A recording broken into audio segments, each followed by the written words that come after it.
Good morning students. आज हम BSc second year paper third ecology and biostatics में unit third का last point discussion करने जा रहे हैं। हमारा पॉइंट है मानव भविष्य, ह्यूमन फ्यूचर और ह्यूमन फ्यूचर के दृष्टिकोण से पारिस्थितिक उपाय और महत्व। वर्तमान में हमारे देश की जनसंख्या 1 अरब को पार कर चुकी है। ऐसी स्थिति में हमारे पास उपलब्ध भूमि पर खाद्यान्न की आवश्यकता पूर्ति भी एक निकटतम संकट के रूप में खड़ी हुई है।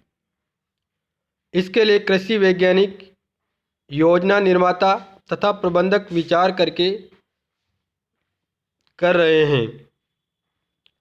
मानव भविष्य सीधे ही जनसंख्या से उत्पन्न होने वाली समस्या से जुड़ा हुआ है। मानव की बढ़ती जनसंख्या के कारण दूसरे जीवों की संख्या का भी ह्रास हो रहा है। ये वर्षानुवर्ष घटती जा रही है। अतः विविध प्रकार के जीवों की रक्षार्थ और प्राकृतिक खाद्य श्रृंखला को बचाने के लिए जैविक विविधता का संरक्षण करना परम आवश्यक हो गया है। इस रेफरेंस में 1994 की जयपुर में संपन्न विज्ञान कांग्रेस में भागलपुर यूनिवर्सिटी के बॉटनिस्ट प्रोफेसर के.एल. बिलग्रामी का जैविक विविधता और उसका संरक्षण विषय पर व्याख्यान अत्यंत ही महत्वपूर्ण माना जा सकता है, जिसमें उन्होंने स्पष्ट किया था कि टेक्निकल प्रोग्रेस भी जैविक विविधता पर खतरा बनी हुई है। आपके अनुसार पहले चावल की अनुमानतः 30,000 किस्मों का उत्पादन होता था, किंतु इस सदी के अंत तक यह संख्या मात्र 210 रह जाएगी। इसका कारण है वनों का विनाश, ओजोन परत का क्षरण, अम्लीय वर्षा, जनसंख्या विस्फोट तथा पृथ्वी का लगातार अधिक गर्म होते जाना। चिकित्सा एवं शोध में सूक्ष्म जीवों तथा पादपों बढ़ता उपयोग भी विलुप्तता का मुख्य कारण है। प्रोफेसर बिलग्रामी के अकॉर्डिंग विलुप्त होने जा रही जैव प्रजातियों का गुणन भी जरूरी है। आपका मानना है कि चींटियां, जो किसान का मित्र मानी जाती है, 43 प्रजातियों का संरक्षण लेग्यूमिनेसी कुल के एक पादप के संरक्षण से स्वतः ही हो जाता है। मनुष्य की जनसंख्या पर प्राकृतिक नियंत्रण भोजन की कमी, बीमारियां और युद्ध के द्वारा होता है। इन जनसंख्या को कम करने में कई दूसरे कारक भी महत्वपूर्ण माने जा सकते हैं। विश्व में लंदन के बराबर आबादी प्रत्येक माह में बढ़ रही है। पॉपुलेशन कंसर्न, जो एक संस्था है, के एनुअल रिपोर्ट के आधार पर कहा जा सकता है कि 10 साल बाद 3 अरब लोग झोंपड़ियों में रहने लगेंगे। संस्था की रिपोर्ट बताती है कि सन 2000 तक विश्व की आबादी 6 अरब 40 करोड़ हो गई। यूएन का अनुमान है कि मानव जनसंख्या 6 अरब 20 करोड़ तक 2020 में पहुंच चुकी है तथा प्रति माह इसमें 73 लाख की बढ़ोतरी हो रही है। तो संयुक्त राष्ट्र के जनसंख्या कोष की बैठक में जनसंख्या नियंत्रण हेतु प्रतिवर्ष $9 अरब खर्च करने के प्रस्ताव पारित होने के बाद भी मात्र $4.5 अरब ही प्रतिवर्ष खर्च किए जा रहे हैं। वे विडंबना ही मानी जाएगी कि 3 सप्ताह का सैन्य खर्च अमेरिका का ही $4 अरब है। यूएन तथा अन्य संस्थाओं की रिपोर्ट पर दृष्टिपात करें तो ज्ञात होता है कि वर्तमान में एशिया की 25 से 75% आबादी झोंपड़ियों में रहती है, जो इस सदी के अंत तक 60% पहुंच जाएगी। हमारे नेचुरल रिसोर्सेज लिमिटेड है, अतः इनका कंजर्वेशन भी परम आवश्यक है। नेचुरल रिसोर्सेज के संरक्षण पर हमें पूरा ध्यान देना होगा। बर्थ कंट्रोल की भूमिका अत्यंत महत्वपूर्ण मानी जाएगी। इसके कारण कृषि उत्पादन बढ़ाने में विश्व की जनसंख्या को स्थायी रखने में मदद मिल सकती है। विकसित मानव मस्तिष्क वैश्विक पर्यावरण संबंधी समस्याओं का हल भी ढूंढने में लगा हुआ है, किंतु सर्वप्रथम तो समस्या का भी ज्ञान होना आवश्यक है। समस्या है क्या, ये भी तो पता होना चाहिए ना, क्योंकि समस्या का पता होगा तभी उसका समाधान निकलेगा। तो इंटीग्रेटेड फैक्ट, समय की तथ्य के संदर्भ में समस्याओं के समाधान के लिए यदि मनुष्य निम्न अनुसार कदम चरणबद्ध रूप से उठाए तो निश्चित ही सफलता मिलेगी और मनुष्य का भविष्य अधिक सुरक्षित हो सकेगा। तो देखते हैं अपन। फर्स्ट है जनसंख्या विस्फोट को रोकना और बढ़ती जनसंख्या पर कारगर तरीके से नियंत्रण स्थापित करना होगा। प्राकृतिक पर्यावरण के संरक्षण के लिए विशिष्ट तकनीक विकसित कर उसे अपनाना होगा। प्राकृतिक संसाधनों का दुरुपयोग रोककर संरक्षण की प्रवृत्ति को बढ़ावा देना होगा। पर्यावरण के प्रति धनात्मक सोच विकसित करने के साथ ही शिक्षा द्वारा उचित दृष्टिकोण को प्रचारित करना होगा। गांव में नगरीय सुविधाएं सुलभ करा करके महानगर तथा नगरों की तरफ तेजी से हो रहे विस्तार को रोकने के उपाय करने होंगे। वैकल्पिक ऊर्जा के सोर्स का विस्तारीकरण तथा ऊर्जा के संसाधनों का संरक्षण करना होगा। औद्योगिक प्रदूषण को कम करने के उपाय लागू करने होंगे तथा अपशिष्ट के पुनः उपयोग करने की तकनीक विकसित करनी होगी। मनुष्य का जो चारित्रिक पतन है उसको रोककर भौतिकवादी दृष्टिकोण को बदलना होगा। विशुद्ध वैज्ञानिकता को मानवतावादी दृष्टि प्रदान करते हुए समाज अर्थात समष्टि का हित करना होगा। प्रकृति को मातृवत मानकर तदनुरूप उसका आचरण करना होगा। उपरोक्त तथ्यों पर ध्यान देने तथा उन्हें व्यवहारिक रूप से योजनाबद्ध अमल में लाने पर ही मानव भविष्य को अंधकार से उजाले की ओर मोड़ा जा सकता है। इन बातों पर यदि दृढ़तापूर्वक ध्यान नहीं दिया गया तो मानव भविष्य पर प्रश्न चिन्ह वर्ष ना वर्ष गहराता चला जाएगा। ये सब बातें आप लोगों को नॉर्मल लगी होगी, लेकिन जब आप विचारों को विस्तृत करने लगोगे तो लगेगा कि वास्तव में कितना सटीक और सही लिखा गया है। क्योंकि आज हम कहते हैं रोजगार नहीं है, आज हम कहते हैं बेरोजगारी बढ़ रही है, आज हम कहते हैं कि खाद्यान्नों में मिलावट हो रही है, हम ये भी कहते हैं कि खान पान अच्छा नहीं है, दवाइयों के द्वारा प्रत्येक प्रकार की खेती की जा रही है, विभिन्न प्रकार की बीमारियां बढ़ती जा रही है, वन घटते जा रहे हैं। आखिर ऐसा सब क्यों हो रहा है? इसका एकमात्र कारण है जनसंख्या का दबाव।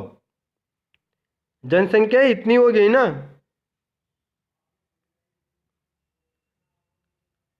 सरकारें सड़कों को थोड़ा चौड़ा करती है, लेकिन जहाँ तक सड़कें चौड़ा होती है वहाँ तक साधन और आदमी इतने बढ़ जाते हैं कि वह वापस कम नजर आने लग जाती है।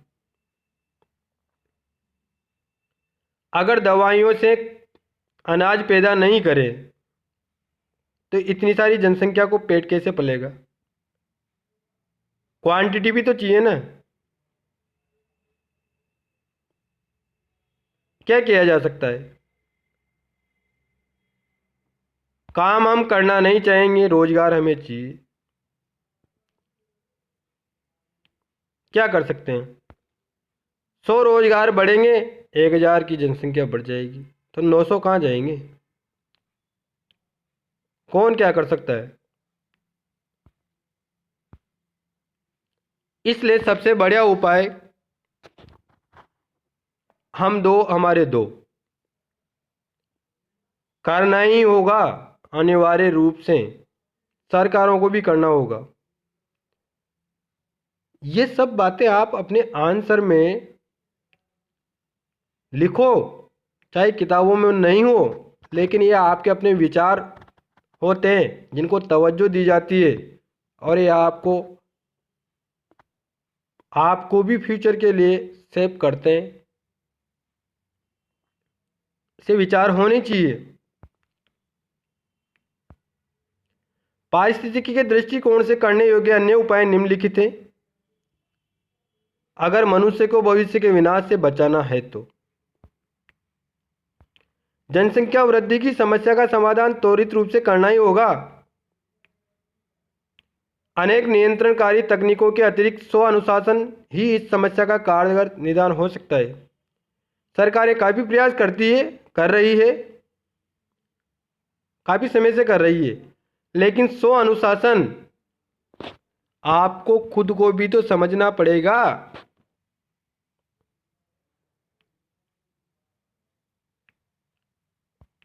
हमें पश्चिम भौतिकवाद को समझकर इसे त्यागना होगा। हमारे यहाँ बिना पश्चिमीकरण के भारतीयकरण की आवश्यकता अधिक है और हम ले दे के दौड़ रहे हैं वेस्टर्न कल्चर की तरफ। क्या कर रहे हैं अपन? और वेस्टर्न कल्चर वाले अपनी कल्चर से इतने परेशान हो गए हैं कि वह इंडियन कल्चर को अपनाते हैं और अपन जो वह छोड़ रहे हैं उसको अपना रहे हैं। मनुष्य को प्रकृति पर विजय पाने की लालसा पर लगाम लगानी होगी और यह समझना होगा कि मानव भी प्रकृति का एक जीवंत घटक है। मनुष्य है कि प्रकृति पर विजय पाने की लालसा लगाए बैठा है। जिसको अपने जन्म और मृत्यु का ही पता नहीं होता, वह प्रकृति पर विजय पाने जा रहा है। ये साइंस पढ़ते हैं अपन, लेकिन साइंस का मतलब ये नहीं है कि सब कुछ सही है। साइंस, विज्ञान प्रकृति का वरदान है तो विज्ञान अभिशाप भी है, क्योंकि प्रकृति का वरदान है यही अपन इसमें पढ़ रहे हैं, और अभिशाप कैसा है वह भी अपन इसमें पढ़ रहे हैं। प्रकृति के प्रति हमारे व्यवहार में बदलाव लाना होगा भाई। मानव स्वास्थ्य में सुधार तथा रोग नियंत्रण की प्राकृतिक उपायों का अधिक सहारा लेना होगा ताकि घटती रोग प्रतिरोधी क्षमता में पुनः वृद्धि की जा सके। वन संरक्षण पर पूरा ध्यान देकर वृक्षारोपण की क्रियान्विति उचित रीति से करनी होगी। आनुवंशिक से संबंधित शोध कार्यों को परख कर ही क्रियान्वित करना होगा, अन्यथा बिना नियंत्रण के हानि अधिक तथा लाभ कम होने की स्थिति बन सकती है। अंतरिक्ष में वर्तमान में जो स्थिति बन रही है वह अत्यंत भयावह है। इस परिप्रेक्ष्य में अंतरिक्ष अभियानों पर विवेकपूर्ण निर्णय लेकर ही आगे बढ़ना मानव के सुखद भविष्य हेतु परमावश्यक है। विभिन्न रसायनों के उपयोग को भी विवेकपूर्ण तथा युक्तिसंगत करना होगा, जिससे पर्यावरण पर दुष्प्रभाव नहीं पड़ जाए। विकास से संबंधित योजनाओं को पर्यावरण के परिप्रेक्ष्य में ही क्रियान्वित करके संतुलन बनाए रखने में सहायता की जा सकती है।